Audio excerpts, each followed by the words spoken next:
Sra. Presidente, cumprimentá-la e cumprimentar de uma forma muito especial os senhores coordenadores científicos do Livro Verde sobre o futuro do trabalho, a professora Teresa Coelho Moreira e o professor Guilherme Drey, dizer que de facto é um gosto podermos estar aqui juntos para falar de uma matéria tão relevante e também aproveitar este momento para, de certa forma, falar um pouco, não só fazer algumas reflexões, mas falar um pouco não só sobre aquilo que acabaram de apresentar, mas também sobre algumas propostas ou iniciativas legislativas que estão aqui no Parlamento, já em discussão, apreciação e para votação em sede de especialidade, precisamente sobre matérias relacionadas com o Livro Verde, designadamente as matérias relativas ao teletrabalho.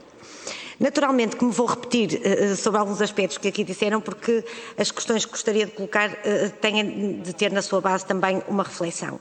E desde já dizer-lhes que este é um documento fundamental para que nós possamos trabalhar e para que nós possamos refletir, de facto, o futuro do trabalho. E há aqui alguns aspectos que vêm referidos no Livro Verde que eu julgo que merecem, de facto, ser novamente falados. É que nós todos temos consciência, todos nós sabemos que não foi apenas com a pandemia, mas antes da pandemia já o mercado de trabalho está a sofrer uma profunda transformação, desde logo pela evolução tecnológica. Mas há um conjunto de fatores que, associados a esta evolução tecnológica, que se colocam.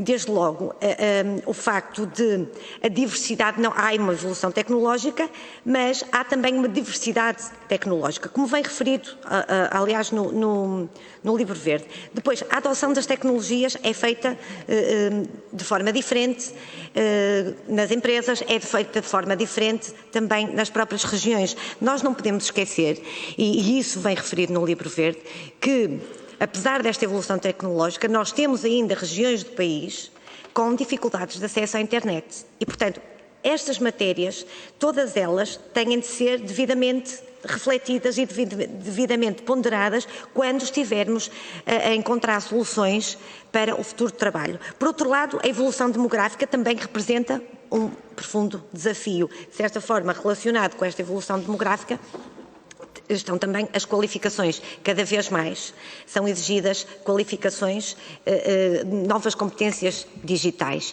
E isto faz com que haja um desafio no mundo do trabalho, desde logo para o envelhecimento ativo, para as competências, para a formação.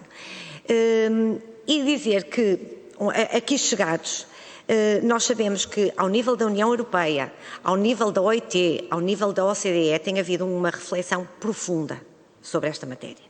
E essa reflexão profunda tem resultado muitas vezes em recomendações, em diretivas e também aqui, e agora entro na questão da pandemia, também aqui em Portugal, a pandemia veio acelerar, de certa forma, esta discussão. Não quer dizer que ela não fizesse sentido antes, mas acelerou, designadamente no que diz respeito ao teletrabalho. E é aqui que eu vou centrar a minha intervenção, porque de facto o tempo é pouco e as matérias são muitas. E dizer o seguinte, a pandemia, e como o Sr. Professor Guilherme Drey aqui referiu, e bem, a pandemia veio massificar, de certa forma, a utilização do teletrabalho. Mas um teletrabalho diferente daquele que está preconizado no Código de Trabalho desde 2003. E por isso, é importante, e nós PST temos vindo a dizer isto, é importante este momento para refletir, mas com calma. Porque nós não podemos partir da pandemia e da experiência da pandemia para encontrarmos as soluções, até porque, e como aqui já foi referido, e bem, o que aconteceu muitas vezes não foi teletrabalho.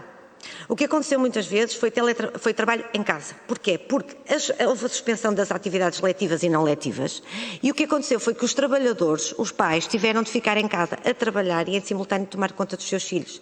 Portanto, isto por si só é uma realidade. Primeiro, há a questão da obrigatoriedade, que não é o que está previsto no Código de Trabalho. Portanto, desde logo, é diferente.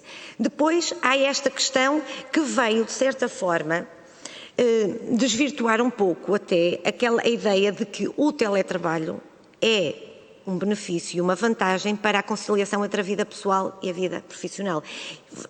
Neste momento, se perguntarmos às pessoas que estiveram em teletrabalho durante este ano, as pessoas dizem que é o oposto, porque viveram uma realidade diferente. Agora, o que não quer dizer que, de facto, essa questão da conciliação não seja, de facto, o teletrabalho ou estas novas formas de trabalho remoto, tenham vantagens, mas também apresenta desvantagens. E são esses desafios que se colocam. E no livro verde vêm colocados, de facto, alguns desafios. Desafios, desde logo, no que diz respeito, já aqui foram referidos, no que diz respeito ao isolamento do trabalhador, no que diz respeito à privacidade do trabalhador, no que diz respeito ao direito a desligar, ao direito à desconexão e às condições de segurança e saúde. E eu gostaria de perguntar aqui, muito em concreto, eu não sei se conhecem as iniciativas que estão em apreciação na especialidade, eu gostaria de falar das do PST, mas dizendo um aspecto muito relevante. E aqui é aquela que é a nossa posição, que é o seguinte: aquilo que nós estamos a fazer aqui hoje é o que é o correto.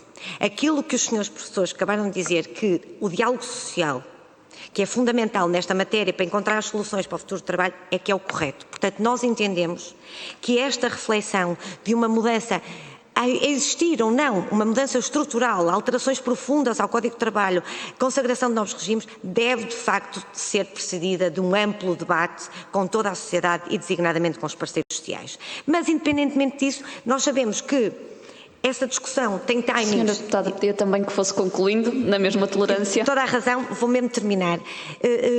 Portanto, perguntar-lhes se, independentemente desta reflexão que tem que ser feita, tem que ser maturada, se concordam com a necessidade de algumas clarificações, designadamente, e aqui falo de uma questão que o PST apresentou, que é, sempre que houver acréscimos com despesas por parte do empregador com teletrabalho, estes acréscimos possam ser considerados, ou possam não, devam ser considerados como custos da empresa e não devam ser considerados como rendimentos dos trabalhadores. Se conhecem as propostas, gostaria também se pudessem pronunciar sobre as demais propostas do Grupo Parlamentar do PST, Sra. Presidente, e termino, e durante a tarde teremos a oportunidade também de falar mais. Muito obrigada.